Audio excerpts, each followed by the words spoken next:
dabali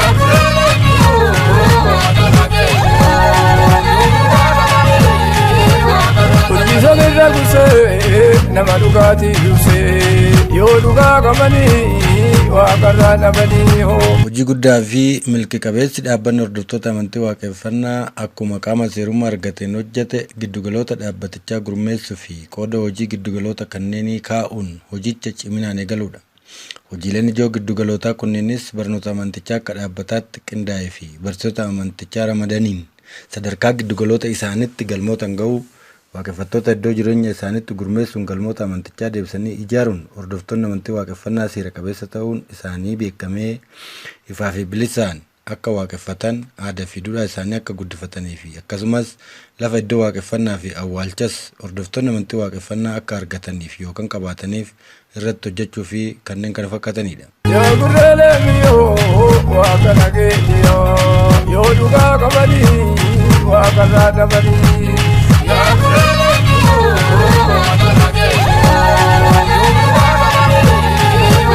Kujisane raguse nama dugati yuse yo duga kamani waaqarraa dhabanii hoo. Galmoonni amantii waaqeffannaa dhaloota barnoota amantichaa fi duudhaa isaanii baratanii fi leenji'anii waan isaanii irraa beekumsa horataniin ijaaramuu eegale ammas itti fufee jira. Boqonnaalee yookaan qabxiilee barnoota amantii waaqeffannaa sagantaa warra abbaa Oromoo yookaan warra Gadaa keessaa tokko of ta'uu ta'ee qabxii jalqabaa irratti argamasi. Of ta'uun na ta'ii hin qabdu. Anatu si beeka fi sirra si beeka yookaan sirra jiraa hin qabdu. Si jiraa fi walii jirraa qabdi. Of ta'uun kun ofuma ta'anii argamu karaa abbaa ofii yookaan dhaloota ofii fuula deebi'uudha. Karaan abbaa ofii kun ammoo bal'aadha, guddaadha, dhiphina yookaan hanqina hin qabu. Milkaa'ina sagantaa fi sirna. Yoo gurreelee miyyoo waaqa nageenya yoo dhugaa qabanii waaqarraa dhabanii.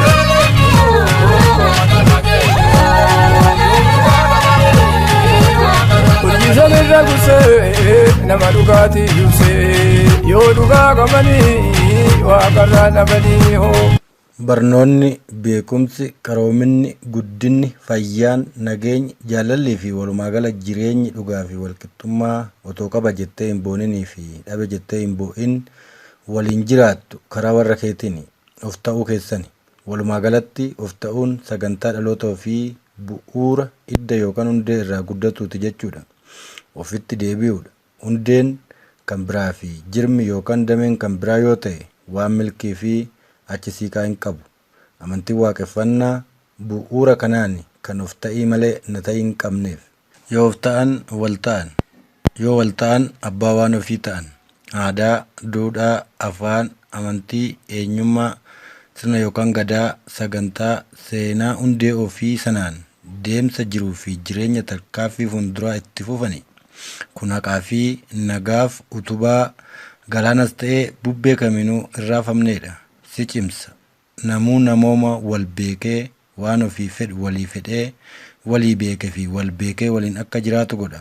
Warra kanatu waaqa kan beeka. Waaqni illee tolaan isaan beeka jechuudha. Yoo of ta'an of argatani, walis argatani, waan qabanis argatani. Ayyaantummaa warra ofii irraayis eebba fi tuma hormaata bultuma argatani. Walumaa gala waan abbaa ofii yookaan dhaloota ofii sana duchumatti dhaalani. Ilmaan ofiis qananii fi waan dhaalan dhaalchisani. Yoo of dhaban ammoo waan kan hunda dhabani. Ofirraa gorani. Afaan, eenyummaa, amantii, aadaa fi waan warra ofii yookaan dhaloota ofii sana dhabani. Humna ayyaantummaa warra ofii irraa tikaa fi tumsa dhabani. Hormaata bultuma dhabani. Abaarsa fuudhani. Abaarsa kanaanis wal balleessa fi badaa jireenya dhabani. Qabeenyaan, beekumsaan, jaalalaanii fi waa hundaan deegani. Nama akka keetu akka ati hin feene, akka ati taatu si godha. Ofii ergamaa waaqaa of godheetis ammoo ergamaa isaa si godhata. Jireenya walii keetii gidduu sii fi waaqa kee gidduullee seenee anatu sii beeka malee hiree ofii jiraatu keetii si dhabsiisa. Gooftaa keef buli jedhamta. Garba yookaan garbicha waaqaa akka ofiin jettu si gochuun asuma jalaan gooftaa sitti ta'a. Namni uumama waaqati. Waaqatu uumee amannu sana dhiiftee garbicha waaqati akka ofiin jettu si godha. Yoo gurraalee mi'oo waaqa nageenya yoo dhugaa qabanii waaqarraa dabanii.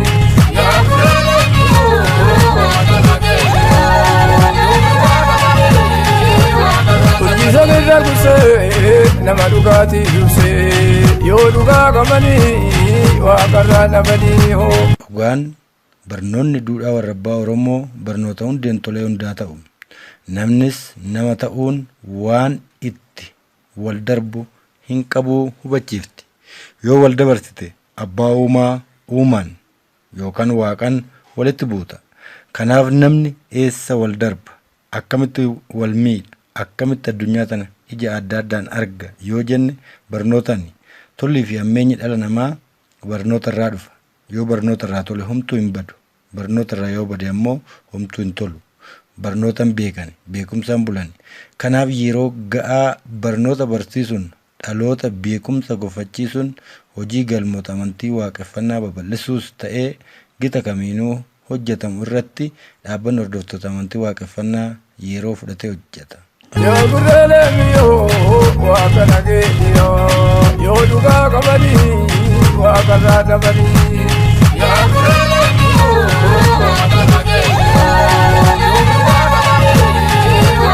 Hojii irraa gursee nama dhugaatii dursee yoo dhugaa qabanii waaqarraa dabanii hoo. Dhaabbanni hordoftoota amantii waaqeffannaa giddugaloota dhaabbata hordoftoota amantii waaqeffannaa 5 sadarkaa biyyaatti ijaaruun waggoota 8 darbe kana hojii amantichaa giddugaleessummaa tokkoon hojjetaa har'a gahe. Kunneenis tokko dhaabbata hordoftoota amantii waaqeffannaatti giddugala lixaati. Teessoon isaas magaalaa Naqamtee galma Naqamteeti. 2 dhaabbata hordoftoota amantii waaqeffannaatti giddugaleessati. Teessoon magaalaa Buraayyuu galma Malkaa Gabarsaa Buraayyuuti. 3 dhaabbata hordoftoota amantii waaqeffannaatti giddugala Kaabaa jedhama. Giddugalli Kaabaa kunis teessoon isaa magaalaa Fiichee galma Diidayeetoti. 4 dhaabbata hordoftoota amantii waaqeffannaatti giddugala Kibbaati. Giddugalli Kibbaa teessoon isaa magaalaa Shaashamannee galma Malkaa Odaati.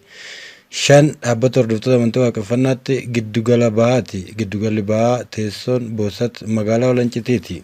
Giddugaloonni dhaabbata hordoftoota amantii waaqeffannaa kunniin hojii amantii waaqeffannaa kamuu sadarkaa giddugaloota isaaniitti guyyuu guyyuun ni raawwatu. Baatii baatiin walgahii idilee ji'atti al tokko sadarkaa dhuunfaa isaaniinis walitti dhufuunii fi akka dhaabbataattis waloon walitti dhufuun hojii amantichaa irratti gabaasa hojii walii dhiyeessu.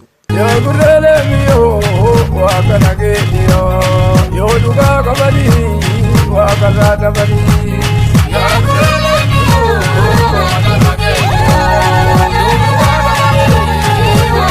Hojii irraa gursee nama dhugaatii dursee yoo dhugaa qabanii waaqarraa dabanii hoo. Daawwattoota yuutuubii chaanaalii dhaabbata hordoftoota amantii waaqeffannaa qophii sochii deebee ijaaramoo amantii waaqeffannaa keessatti qooda giddugaloonni dhaabbatichaa taphatan hundaa'uu giddugaloota fi qooda hojii isaanii mata duree jedhu kana keessatti hojii baatilee hagayyaa kan bara 2021 fi kan caamsaa bara 2022 hojjetan sagantaa idilee ji'aa irratti gabaasa hojii baatiiwwanii gaggeessitoonni dhiyeessan mataa isaa isin dhiyeessuudhaan yookaan isin dhageessisuun xumurraa nu waliin turtii gaarii qabaadhaa jenna.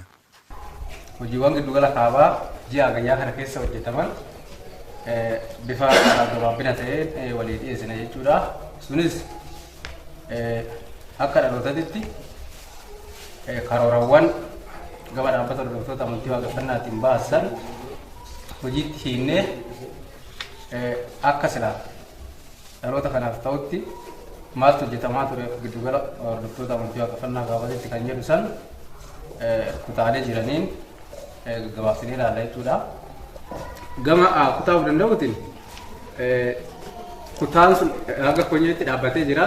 Kan dhaabbate kana akkuma hojii bulchiinsaa barnootaa hojiiwwan kanaan dura baramee hojjetamaa turanii san hirmaannaa walgahiiwwan garaagaraa irratti akka barsiisanitti bobbii taasisanii hordoffii akka taasisaniif haga silaa qajeelfamni waliigalaa kutaa kana ilaallatu bahee gara hojiitti seennamutti akkuma bulchiinsaa akkuma kutaawwan kaanii walgahiiwwan idilee mariiwwan kamuu sochii akka barsiisuutti waan jiru sochii hubannoo dursaa deemamaa jira jechuudha. Akka waliigalaatti egaa sochiin ji'a kana keessa jiru bareeda haala bareedaa ta'een caasaan sila giddugala haga galmaatitti sochiin taasifamee hojiin hojjetamaa ture.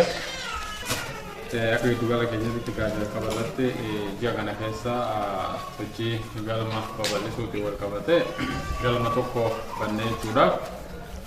Gaafa guyyaa 8/8/2021 koonyaa sabbata hawaasitti galma Tulluu Dabal kan jedhamu ganda Walee fi Eekkaa keessatti banamee jira jechuudha. Kanarraa ka hafe sochiin sila galma banuutis akkuma karoora keenyatti kan itti deemaa jiru hoo ta'ellee galmi ji'a kana keessa beekamtii argatee dhaabbatee galma tokko qofa. Gabaasaa gama caasaa giddugalaa hojjettoota amantaa nyaataatiin ji'a gayyaa kana keessa hojjetamee sirrii gabaasa. Gama sanaan gama kutaa bulchiinsaatiin ji'a kana keessa wanni nuti irratti hojjechaa turre keessaa tokko galmoota banuudha. Galmoota banuu irratti bal'inaan yaalii taasifamaa ture irra giddugala lixaatti. Haa ta'u malee ji'a kana keessa galma lama waraqaa beekamtii fudhatanii sagantaa idilee isaanii eeggabanii jiru jechuudha. Galmoonni kunis tokko galma Malkaa Margaa kan jedhamu magaalaa Naqamtee kutaa Boojjii Kidaamaayyaa keessatti kan banamee hojii eegaleedha. Kan lammaffaa galma Tulluu Leencaa kan jedhamu godina Wallaggaa Ba'aa Aanaa Guutuu Giddaa ganda baadiyyaa Faayisaa jedhamu keessatti banamtan sagantaa idilee gaggeeffachuu eegaleedha jechuudha. Gama kanaan galmoota kaalamaan amma sagantaa kan jalqabaa yoo ta'u waraqaa beekamtii fudhatanii yaaliin garuu galmoota garaagaraa irratti taasifamaa jira bakkeewwan garaagaraatti. Sunis immoo haala qilleensa naannoo isaa jiru eeguu irraan kan ka'e waraqaa beekamtiin kennamee jira jechuudha. Galmoota biroo fi kan biroon walgahii ilaallatee walgahiin giddugalaa fi wiirtuu galmoota tokko tokko keessatti walgahiin ji'a haala sirriitiin gaggeeffamee ture jechuudha. Milkaa'inaan kan xumuramedha. Hojiilee ji'a hagayyaa kana hojjetamanii ilaalaa jechuudha. Barnoota amantii waaqeffannaa waliin gahinsa irratti haalli baruu fi barsiisuu akkuma gaariitti deemaa jira. Haa ta'uti haala kiraa manaa fa'aa ilaallatee giddugalli keenya galmoonni naannoo uummattoota kibbaa keessa jiranii sagantaa jimaata galgala mana kiraan qabatee gaggeeffachuu akka dandeenye abbaan mana kiraa suni waan dhorke galmi sadii sagantaa idilee jimaata galgalaa gaggeeffataa jiranii kan achirra hafe immoo hordoffiinis godhamee fi sagantaa idilee jimaata galgalaa gaggeeffataa jiranii galma tajaajila lafa galmaatii fi awwaalchaa akka giddugala kibbaatti galmi argate ji'a kana keessa hin jiru. Haa ta'uti galmoonni sadii gaaffitti kan jiranii galma Malkaa Baafuuti, galma Adoolaa Waayii fi galma Malkaa Odaattu gaaffitti jira. Mootummaan agammaatti isinii ilaallaa waan jiru qofaatu jira. Garuu galmoonni hordoffii cimaa godhaatiin jiraniif deddeebi'anii gaaffitti gaafachuu gama kutaa odeeffannoo fi quunnamtii akka giddugala kibbaatti kutaan odeeffannoo fi quunnamtii waltajjii giddugalaa kaasee akka galmaatti jiru bifa bareedaa ta'een hordoffii godhee suuraa fi viidiyoo dookumentii godhee giddugalaa fi hanga dhaabbataa qaqqabsiisaatiin jira. Lafa galmaa wal qabatee galmi tokko lafa ji'a kana keessa bitatee jira. Galmi bulchiinsa magaalaa Adaamaa Daal keessatti argamu galmi Daabee Aartii lafa galmaa dhuunfaadhaan nama dhuunfatirraa bitatanii jiru. Ijaarsatti jiru jechuudha isaanis. Galmi Odaa Jilaa saayit pilaanii lafa galmaa fi iddoo awwaalchaa galii godhanii jiru. Ji'a kurnaffaa keessa kan hojjetamee fi ji'a kana keessa galii godhanii jechuudha. Rajalemo Romadura Yagia Bayagia Rajalemo Romadura Yagia Bayagia Ya Rabbi Kumin Baria Yagia Bayagia Yani makan kia kumata fati isensa agal malaka kafarsa purayuti Jeno jiki jammo hojigagesa Gidugala hordoftoota amantii waaqeffannaa giddu galeessatti gabaasa ji'a caamsaa taayitan isinii dhiyeessa. Sadarkaa giddugala hordoftoota amantii waaqeffannaa giddugaleessatti wiirtuulee 3 qabnuu fi koonyaalee 13 qabnu keessatti hojiilee hojjetamaa turan asii isinii dhiyeessa. Galma tulluu guddoo sulultatti kan argamu kaartaa fi saayit pilaanii iddoo ijaarsa galmaa kan argate. Bal'inni lafti kuni saayitii fi kaartaan kun irratti hojjetame kaarimeetira 12,614 kan itti aanu galma tulluu sombooti. Galmi tulluu sombooti illee akkasuma kaartaa fi saayit pilaanidha. Lafti argatan iddoo galmaati kaaree meetirii 10,000. Itti aanu galma gaara waayyuuti. Galmi kunillee walii galtee jechuudha. Galtee galmichi qabu kan fuudhame ta'uu isaati. Itti aanu 5ffaa irratti waliin gahinsa barnoota ilaalla. Sadarkaa giddugala namoota sagantaa idilee dilbataa gaggeeffatan hoolaallee itti godina addaatti galma 50, kibba lixaatti 21, shawaa lixaatti galmoota 25, waliigala galmoota 96 walitti fufiinsan sagantaa idilee dilbataa kan gaggeeffataa jiranii. Itti aanu galmoota miseensota haaraaf barnoota kennaa jiran sadarkaa godina addaatti galmoota 11, shawaa kibba lixaatti galmoota 5, wiirtuu shawaa lixaatti galmoota 18, walumaagala galmoota 34 jechuudha. Asgen maqaan kee Eebbisaa Jaarraan jedhama. Gaggeessaa giddugala bahaati. Jaarraa Eebbisaatii miti Eebbisaa Jaarraati. Haa ta'u hojiilee akka giddugala bahaatitti wiirtuulee afur fi koonyaa 17 qabnu keessatti hojjetaman akka waliigalaatti isinii dhiyeessa. Akka giddugala bahaatitti hojiileen ji'a caamsaa kana keessa hojjetamaa turan ni jiranii. Hojiilee guddoon akka dhaabbataattis akka giddugalaattis qaban keessaa galma babal'isuudha. Galma babal'isuu wal qabatee immoo ji'a caamsaa kana keessa galma 2 bannee jirra. Galmi 2 banamu kunis galma malkaa lakkuu koonyaa dugdaa dambar keessatti banamee jira. Wiirtuu shawaa bahaa. Lammaffaan galma mi'eessooti. Galmi mi'eessoo galma magaalaa Mojoo keessatti argamu. Akka waliigalaatti immoo akka giddugala bahaatitti galmoonni sagantaa idilee dilbataa gaggeessaa jiran galma 166. Galmoonni sagantaa idilee jimaata galgalaa gaggeessaa jiran 159. Akka waliigalaatti galma 188 hojiirra jiranii wajjiniin. Gama barnootaatiin immoo sagantaan idilee lamaanii fi akkasuma gabaasaa fi leenjii yookaan walgahii idilee ji'aati irratti illee daqiiqaa 30 sagantaan barnootaa ni kennamaa jechuudha. Akka giddugala keenyatti. Amruu Barakaa Himaati. Hojii gaggeessaa giddugala kaabatii jechuudha. Miseensa galma Liida Heetoti. Hojiiwwan silaa ji'a caamsaa kana keessa akka giddugala kaabatitti hojjetame maal fakkaata waan jedhu ifa gabaabina qabu wajjin ilaala jechuudha.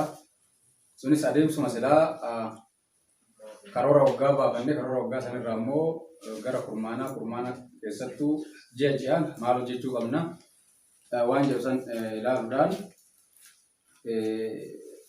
galma banuu galmoota dhaabbatan deebisanii jajjabeessuu iddoo awwaalchaa fi galma irratti ijaarrannu haala mijeessuu hojiiwwan gama karooratti hin jiru hordoffii taasisuu walgahiiwwan idilee gaggeeffachuu hojiiwwan keessattuu gama barnootaatiin kutaalee sadarkaa giddugalaatti qabu ja'aniin haga galmaatitti maaltu hojjetame kan jedhu walumaa galatti waan jiru san ilaala jechuudha. Galma banuurraa yoon ka'u akkuma ji'a darballee irraa dubbanne galmi ji'a kana keessa galmi tokko Wallootti banamee sagantaa gaggeeffachuu qabanii torbee 2 gahee jira jechuudha. Kan biraa galma laaffatee kan ji'a kana keessa deebi'ee inni illee galma tokko jechuudha. Innis galma hidhaboo boote kan koonyaa hidhaboo booteetti argamu galma hundee ganamaati. Innis ji'a kana keessa deebi'ee ka'ee hojii idileetti deebi'ee jira jechuudha. Miseensonni galmichaa keessattuu gaggeessitoonni koonyaalee achii irra caala isaanii mana sirreessaa turanii ammallee gaggeessan koonyaa saniitii fi isaanan achuma jiru. Ta'us miseensonni baasuun qaama nageenyaa naannoo sana irra jiru dubbisuudhaan galmi sun deebi'ee ka'ee jira jechuudha. Tolee, gabaasa baatii saamsa kan yeroo kanaan 22 bakka giddu galeessaatti wantoota hojjetamanii bifa gaafina qabu isinii dhiyeessa.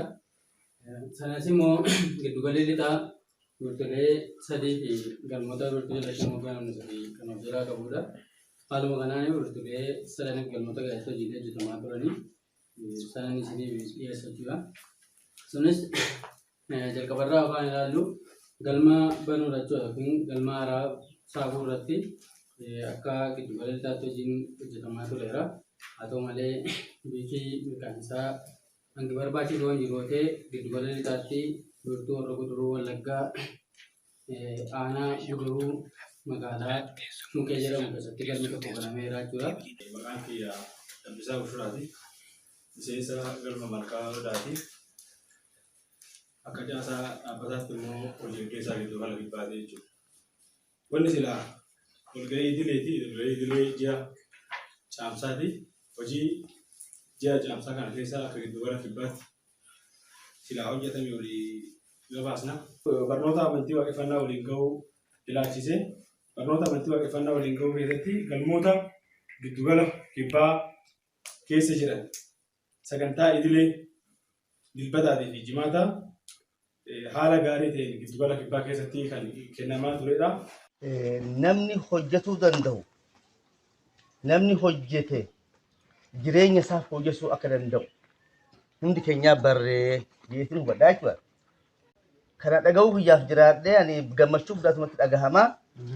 Maaliifi calqaba irratti hubannaa miseensi keenya qabu, akkaataan ijaarama keenyaa, akkaataan qilleensa baraajuu wal qabatee uummata kana hubachiisuudhaaf rakkoon guddaan, dadhabbiin guddaan, yaada guddaa ture. Waaqni haa galatoomu amma bakka sana ga'uun keenya yaada guddaadha. Argata guddaadha. Amma waan amma kunis amma guddaa ta'e jedhee odeessuu odoon tahin akka biyya kanaatitti jaarmenyi kun dhaloota isaa hubachiisee galma babal'isee daangaa fi daangaatti amantii waaqeffannaa kana waliin gahuudhaaf karaan kanuma amma irra jiru kanaa jechuudha. Akkatti as geenye illee hin beekne walitti hirkannee wal hirkisnee walii jiraannee wal jiraachisnee wal jaalannee rakkoon agarree illee xiqqaa miti. Haa ta'u immoo qananiin dhadhaarra nama laafiseeti rakkoon dhakaarra nama jabeessa. Karoora cimaa hojii halkanii guyyaa hojjetamu miseensa yookaan deeggartoota jaalattoota fi miseensonni hojii waaqeffannaa guyyaarra gara guyyaatitti hammaan dabalaa, beekumsi keenyas hammaan dabalaa, ayyaantummaan keenyas gabbachaa milkaa'ina har'a irra jiru kanarra geenyee jirra jechuudha. Yoo gurraalee miyyoo waaqa nageenya yoo dhugaa qabanii waaqa irraa dabanii. Yoo gurraalee miyyoo waaqa nageenya hojii irra gursee nama dhugaatii dursee yoo dhugaa qabanii waaqa irraa dabanii hoo.